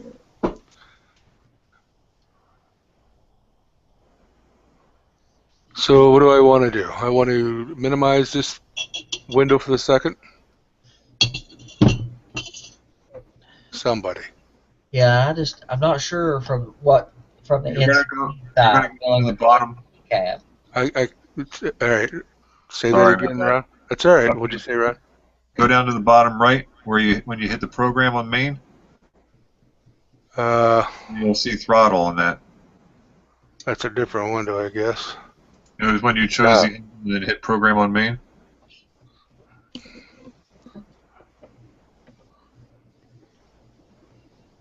Well, I'm still in my roster entry here. Okay. Click on actually the screen that you're presenting is the list that you had the 758 engine and you clicked on that line. Yes, Dakota Pro. Okay. All There right. you go. All right. Now go down to throttle. Bottom right-hand corner. Bottom right, underneath a big program button. Other way, Jim. Oh, bottom right. Yeah. Your other right. Throttle. Select the local from the roster first. Okay. Select throttle. All right.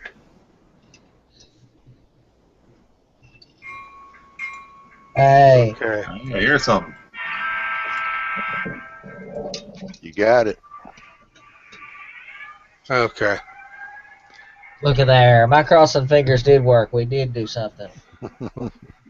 Is it in forward? Yep. Let me Might- make sure it's in forward there. I'm going to go forward just a little bit. It might be a grown man crying in joy, though. Yeah. Now that's we're back to compelling TV again now. Alrighty. She went forward. She stopped. All right. So that's working all good there. And why it didn't work with my controller, does anybody know? Because you didn't select the throttle. Oh. Yeah. When you select the throttle, that turns your cab on. Okay. That switched control back to your cab rather than the JMRI. That's what I'm assuming. Well, I use the window. Oh, I'm sorry. You guys can't see it.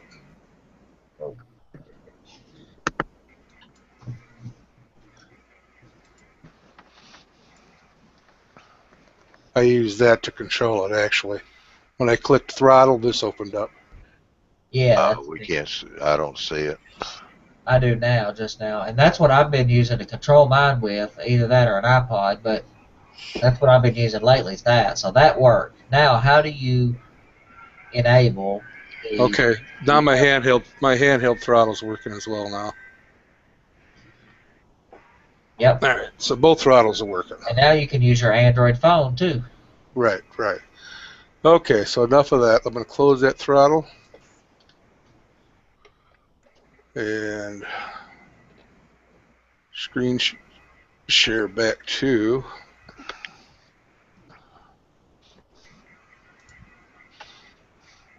All right. So now I can click on program.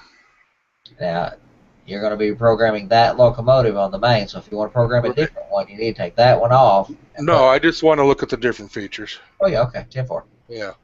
And you'll need to go through all your locomotives and program them, but just remember to not pull a dude and put only one locomotive on the layout at a time until you get a programming track set up. Right. Well, that's why I'm not called dude.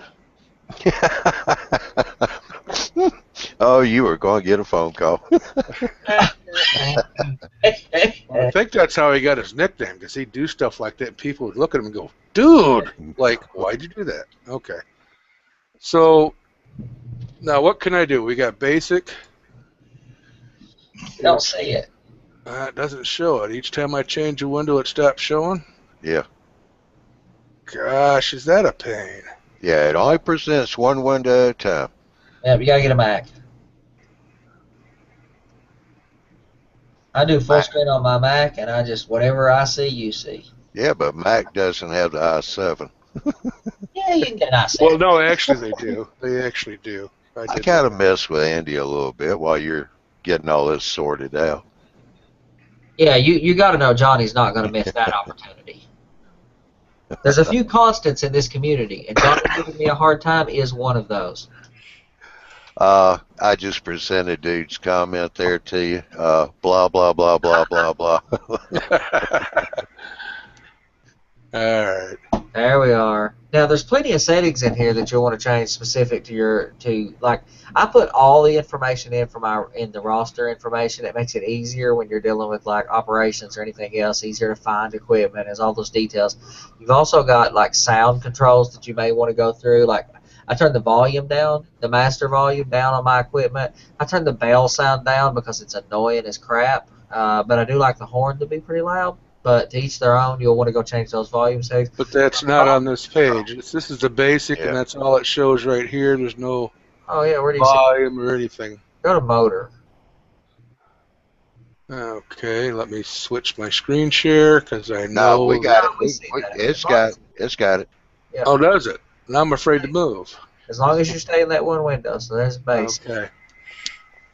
All right, so we got acceleration 16, deceleration Oh, there's 12. sound. There's sound up at the top. It's just laid out a little funny. Right, I was on basic is what I was Yeah. on before, so I was just going across from left to right. Sure. All right, now your acceleration down there and deceleration, that's how fast it starts up and how fast it'll slow down, I'm assuming. Well, I'm not going to change anything in there yet. And basic speed control, do you guys see that? Yep, and you'll probably start using this to do speed matching initially, and as we start doing JMRI shows and we start getting into speed matching, and let Chris show how he does it, because he has a real a real lockdown process for doing speed matching. He uses the speed table, the next tab over. They conflict with each other, so you can either use the basic speed control or the speed table, but not both. One of those two to control your speed curve.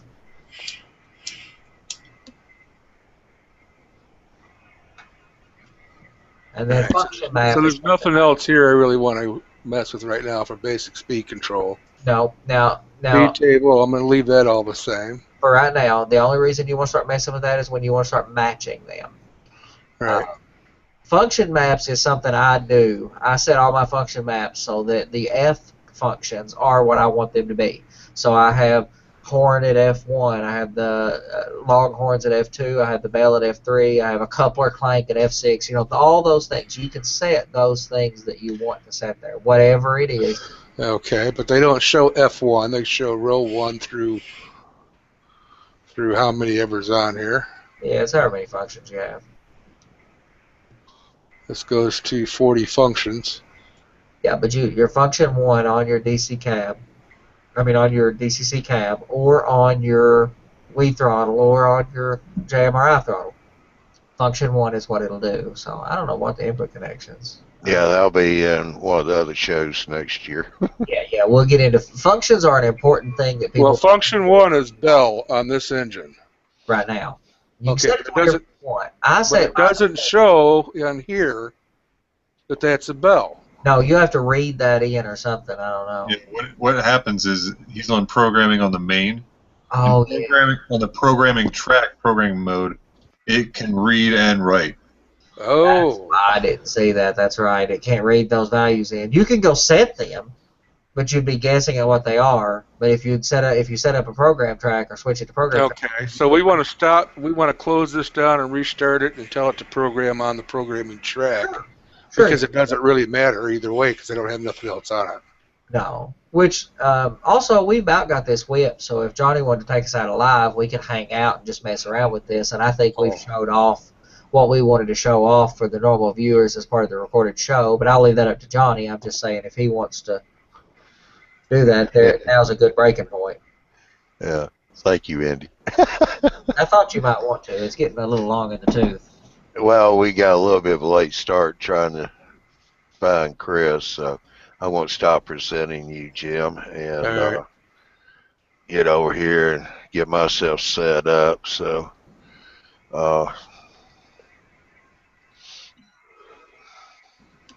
yeah, because we are going to need to.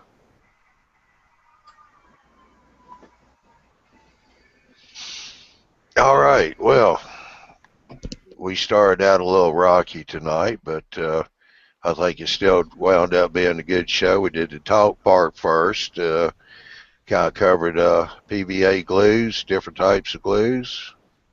Did a good discussion on that. We also soldering track feeders and rails, what to do or where to do it and how to do it.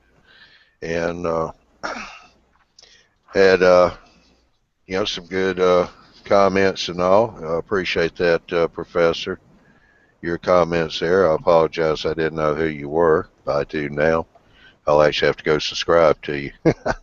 I'll learn a few things.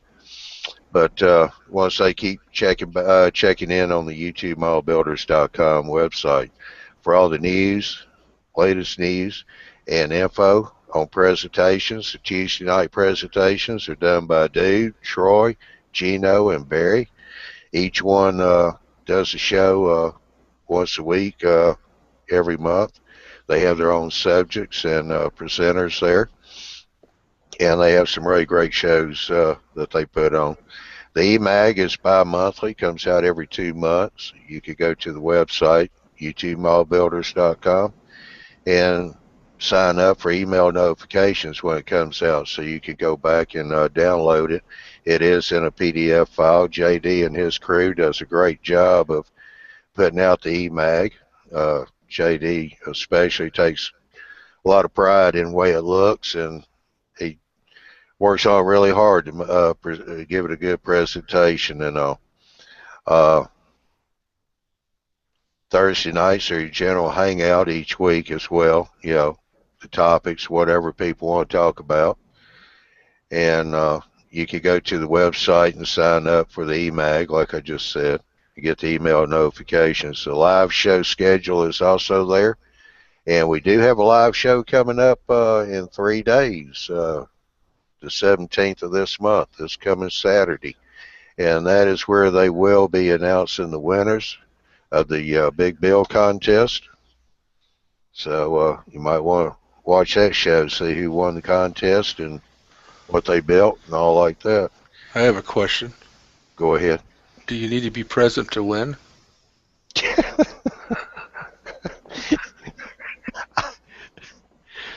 I don't know. I wasn't part of that. Probably not. They will probably do just like the regular giveaways in the show. You know, you gave your name and contact information, right, when you entered the contest? I think I got all that right. Yeah. But okay. I'll be present. I just thought for the viewers' information, they'd know. Honestly, I don't know, Jim, but I would assume since you did give them your name and contact information that if you wasn't present in the show that they would contact you that you won or got an honorable mention or whatever they're doing on the giveaways there for the Big Bill contest. But I want to thank Jim for doing a presentation tonight on hooking up his NCE system, Jim. That was rather interesting. And yeah, sorry for all the hiccups, but you know, no. I think it's kind of interesting. It's good to know that somebody else out there that's a complete idiot with this stuff like me, knows that. I mean, it's good. It's, like you said before we even did the show. Yeah, it's good to be able to see somebody with the hiccups and what they had to do to overcome them, especially tonight, like hooking up the cables. Ron brought that up about how they had to be hooked up in a specific order. So, you know, we could have been knocking our heads for a long time trying to figure that one out. I want to thank everybody for being here on the panel. I've got Andrew in Australia was in here. He had to leave. He's got Cub Scout World Meeting this weekend in Australia. Jason, thank you for coming in. Glenn for being here. Phil for coming in. Ron, appreciate you being here and helping Jim out too on his JMRI there. Yes, thanks, Ron. Yeah, no problem. Pretty soon I think I'm going to be asking you for some questions. and also thank you, Andrew, for stepping in there too and helping. You're handy. Yeah. And I want to thank the viewers for coming in tonight. And Professor, thank you again for your comments. Yeah, we definitely appreciate that. And hopefully maybe we can get you into either a Tuesday night or a Thursday night sometime when the hours work out. Or, yeah, we'll try to figure something out. Or maybe a live show on Saturday. I'm sure they'd be glad to have you there too. So, all right, with that said, thank everybody for participating in tonight's Hangout. And that concludes this Thursday night Hangout for October the 15th. Do you have a Hangout, after show Hangout open yet? No, you go ahead and open one if you want to, Jim. All right, I'll go get one. All right. So everybody go back to the communities page, and in just about a minute, you'll see Jim's post for the after show. And that concludes tonight's show. It's in the can.